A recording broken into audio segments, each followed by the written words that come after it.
believe we're ready for the next stretch. Much obliged to you. I'm going to try out a trekking pole for this 7-mile stretch. See how it And goes. you're able to slack pack since Yes. I'm not hiking. Yep. As you can see, I have the small backpack on now, so I should be able to cruise down this next stretch. And then when we get there, we'll see what we want to do. So, all right, see you. Love you. See you in a bit. Okay, I feel so much better after that stop. And I haven't even checked to see what time it is. I have no idea. But I was there for quite a while. Okay, so we're trying to get back to the trail here, except, right, so we want to take a left, I guess, basically, at some point here. The trail should split, I assume, because this is the parking lot access. But then I think,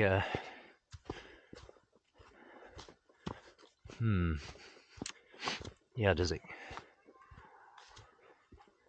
Well, is this right? You have to go all the way back to the entrance to Burles Ford Campground? That seems strange to me.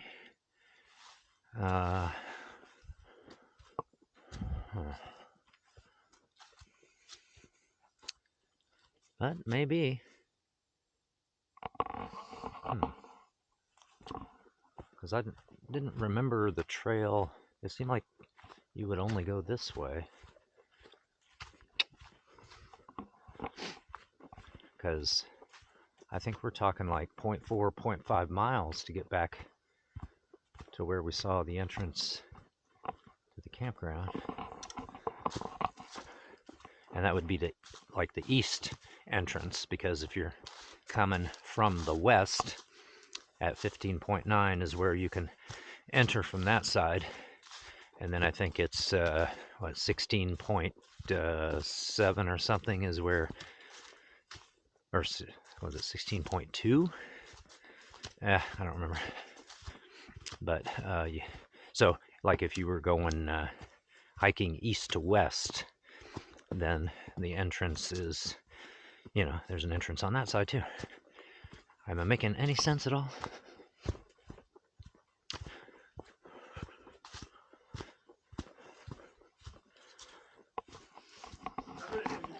All right, let's try this again.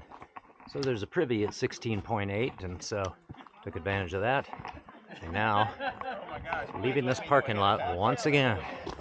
Okay, so I guess give me an extra, about 1.3 miles for the day, because what I didn't realize is, just back here a little ways, you are supposed to go up these steps, and that way. I didn't even see this. I did notice everybody leaving the parking area going back the way we came, and I asked about it, and they said, yeah, the trail splits just down here a ways. So here we go. Table Rock State Park, 59.8 miles. So just about 60 to go. Looks like we take a left right here.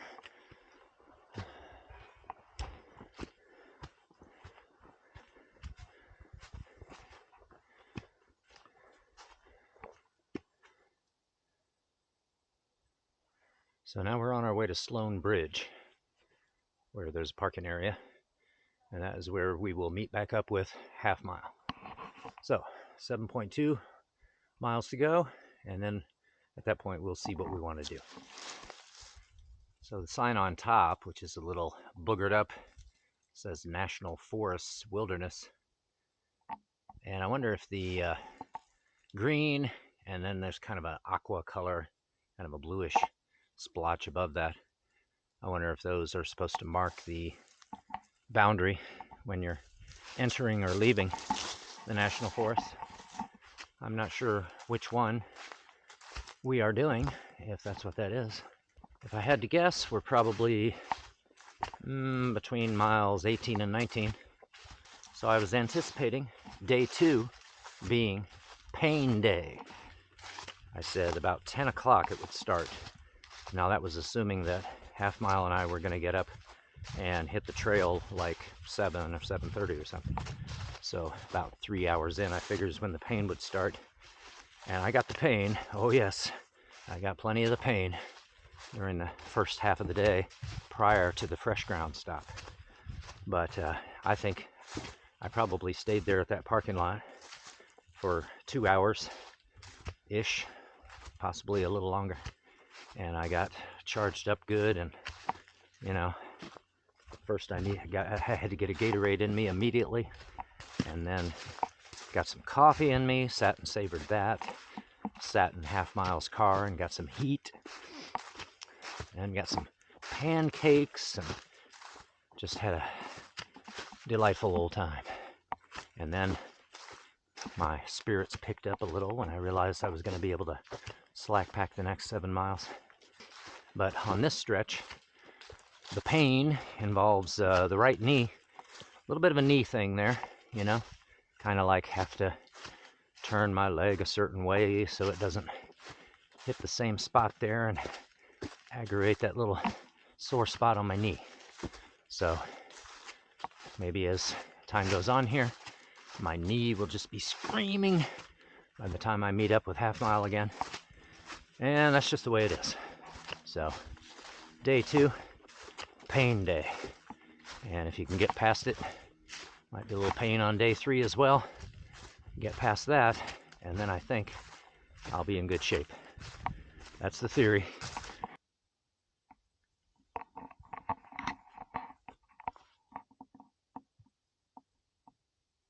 And as you can see, there is white on the side of that mountain. Whiteside Mountain.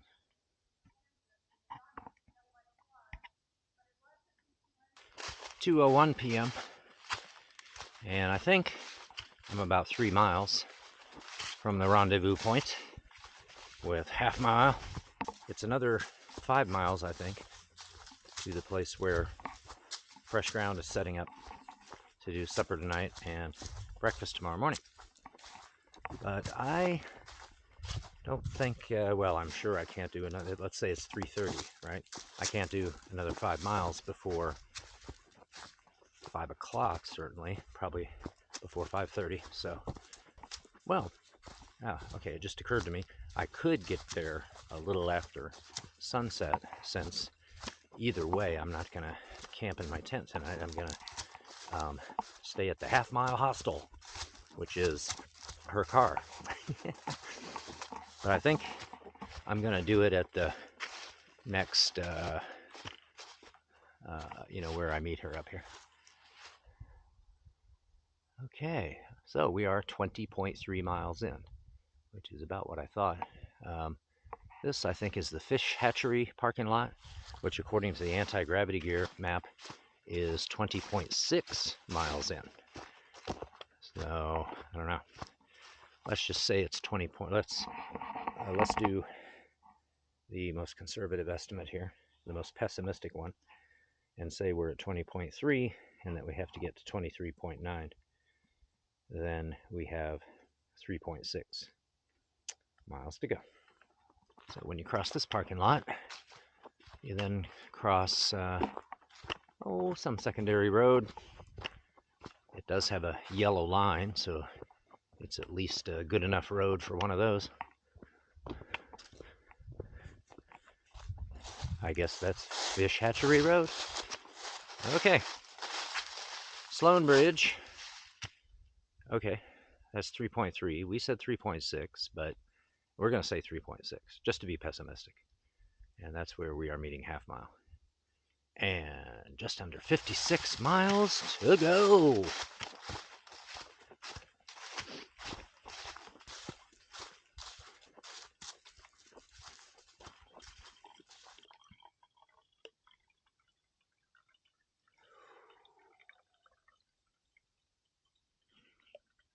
Watermelon liquid IV.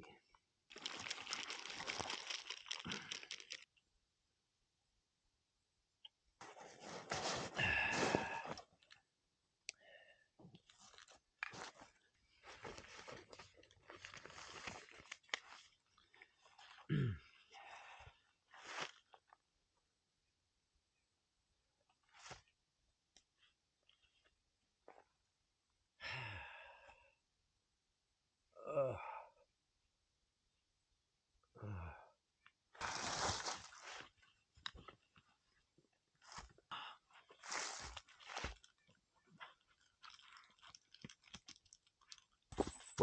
2:44.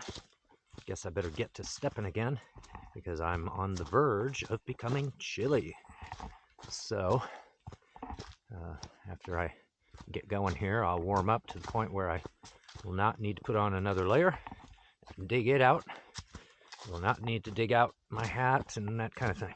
I got a valley over here to my left and some, various peaks over there.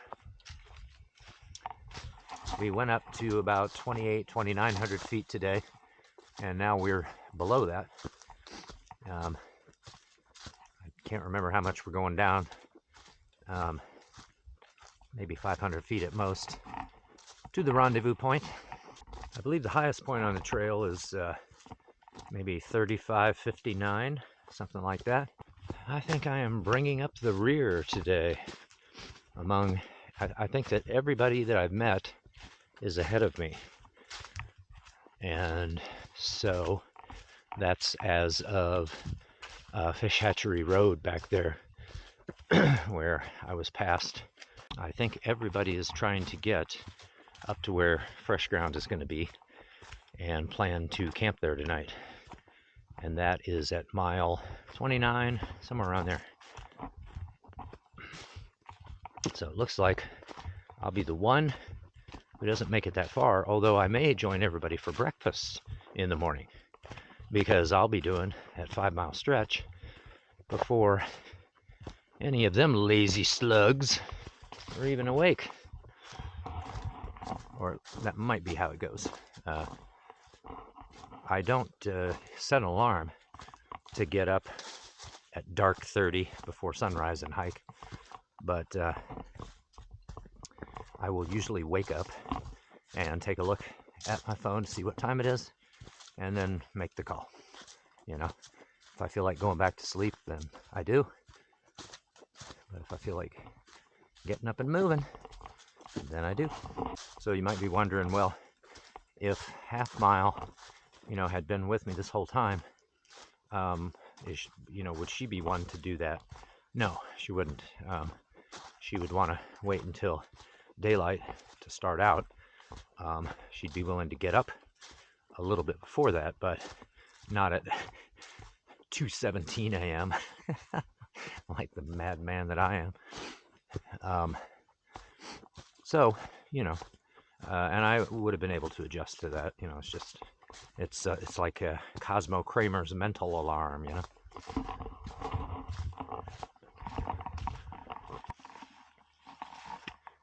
With this tree right here, you can see a lot of protrusions, especially this enormous one right here. I believe that's called a burl. And notice when you go up along the tree, you can see it has several more smaller burls up there. And my understanding was that those are not really harmful to the tree. It's kind of like tree cancer. In other words, it's the way it would work with a human. You have sort of supercharged cell growth. But, our bodies are sort of we have a fixed anatomy that can't accommodate something like that, right? Of course, our bodies will try their best to adapt to the presence of a tumor, but of course, if the tumor gets big enough, it's going to interfere with nearby organs and all that kind of thing. And my understanding was that with a tree, that doesn't really matter so much because the tree can really grow in any shape. It tries to grow upward and downward through its root system, but, it's not a big deal if it doesn't end up taking, the usual shape. But, of course, this tree, it looks like, has suffered some damage. Now, I don't know if that's because of the burls or if it's just somehow this ended up being a suitable tree for, animals to burrow into and hollow out, make shelters in there and that kind of thing. But some of you may know dendrology better than I do and can fill us in on that. Now, what do we got up ahead of us? I see yellow. And I see like a fluorescent green something hanging there. Is that a jacket or a... What do we got up here? The signs of human... Oh, no. That's actually just leaves that are reflecting the sunlight at the right angle. And the yellow may have been maybe due to that as well. Okay. Mirages, both of them. That was a mirage. I thought that was like a jacket hanging or something. And somehow these rhododendron trees gave us a mirage too. It looked like a yellow vehicle or something. I don't know if it looked like that on camera, but you do get mirages out here. At least I do. I see things sometimes. Like, what's that down in the distance? Is that a tent? Is that a house? Is that a bench? Is that a parking lot? One time I saw something look like a black bear sitting on a black bench, sitting like a human, like it was sitting there eating a sandwich or something. But I was 98% sure that it was going to turn out to be something else.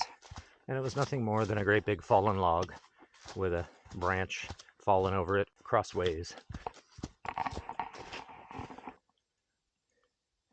Well, this is easy enough to get around, especially with this little boardwalk built here. I just came from that direction, heading over here. And what do we have up ahead? That looks like it could be more of an issue. So here's a big old ice patch.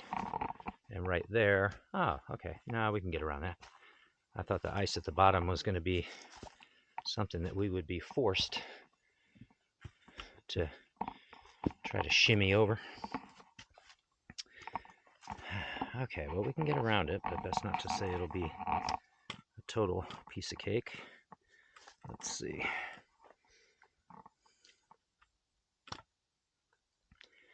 So I'm actually going to put one foot on the ice here. And then work my feet over here to the left. Okay.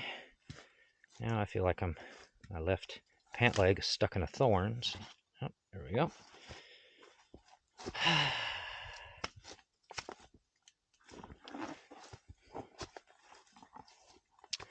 Taking it slow.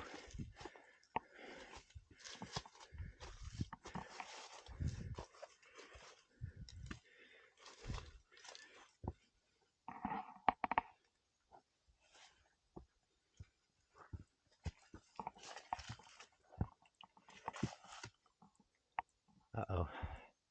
Yeah, there's some ice on those kind of rock steps up there.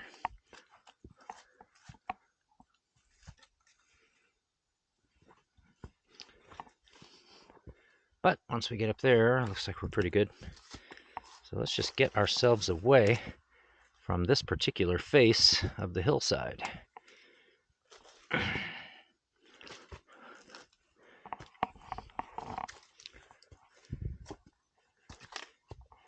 There we go.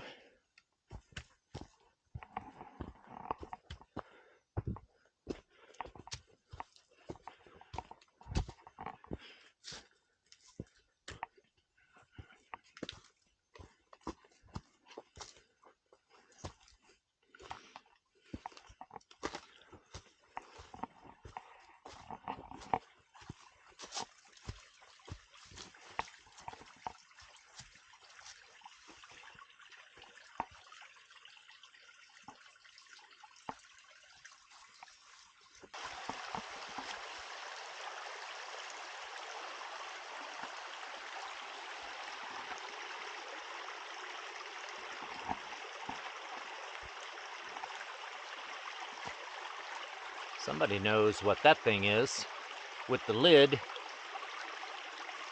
Care to tell us? Enlighten us?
I believe we've made it to our destination for the day.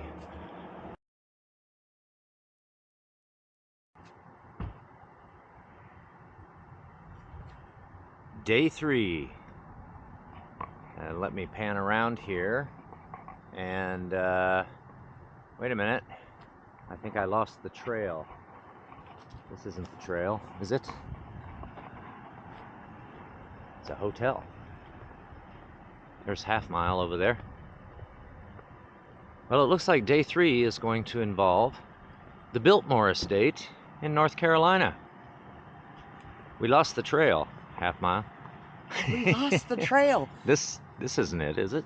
I don't No. remember a hotel in the guidebook. There's not. And there's a shower and a bed in there. Did you know that? Oh.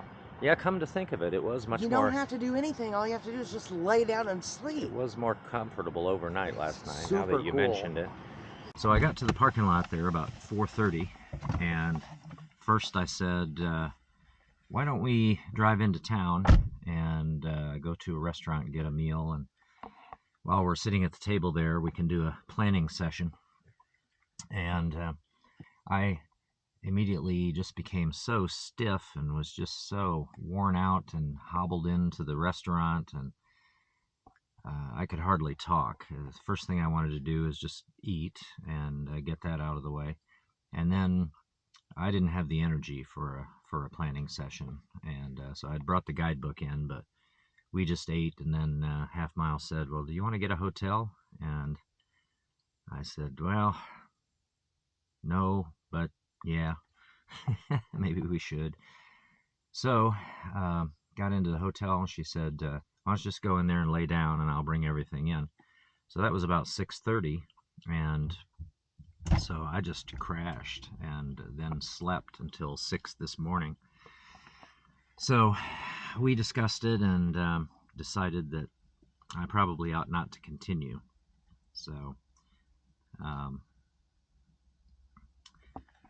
it's it's kind of confusing to me why this trail kicked my butt so much. So I made it about 24 miles, and I can do 12 miles a day, and with the Foothills Trail, if you average 12 and a half miles a day, you can complete it in 6 days. And we had allotted 7, so it shouldn't really have been a problem. So I don't exactly know. I know that the trails I'm used to hiking in Pennsylvania are just as rugged, and in fact, I never had any really steep ascents or descents on that part of the trail that compare to what I've done before. So, I feel like it ought to be doable, but I don't know exactly what happened, but I know that it was rough yesterday morning with the cold and trying to get to where fresh ground had set up. I probably I definitely didn't eat enough along the way there. And then I had water issues with my water starting out okay, but then freezing up as I went along to the point where it wouldn't come through my filter anymore, and I couldn't get the cap off of the flask. So the last mile or so, I had nothing to drink, and whenever I was thirsty, it was like, I can't get a drop. So, when I arrived yesterday where fresh ground was, first thing I did was grab a Gatorade, start chugging that, and I spent like 2 hours there to kind of try to recuperate, and then slackpack the last 7 miles, and that should have been enough, I think, to sort of refresh me, but it obviously wasn't. So we just decided, well, you can't argue with the body, right? You gotta do what your body is telling you. And so, since we had days for this trip planned that we're not going to be on trail, we decided today we'll head up to the Biltmore Estate in North Carolina. My dad has been there, and he highly recommended it. He thought it was fabulous. So, and I've never been able to get to that area before, so I'm excited about it. yeah. And then after that, we're gonna stay in the the Smokies area and wander into Tennessee, like Pigeon Forge and Gatlinburg and that kind of thing, because neither of us have been there either. Mm-hmm. And then we have a cousin west of there in Tennessee, so we're going to drop by and visit her, and just make our way back to Illinois at a comfortable pace. Mm-hmm. So this hiking and backpacking video is just turning into now a vacation video, I guess. Yay.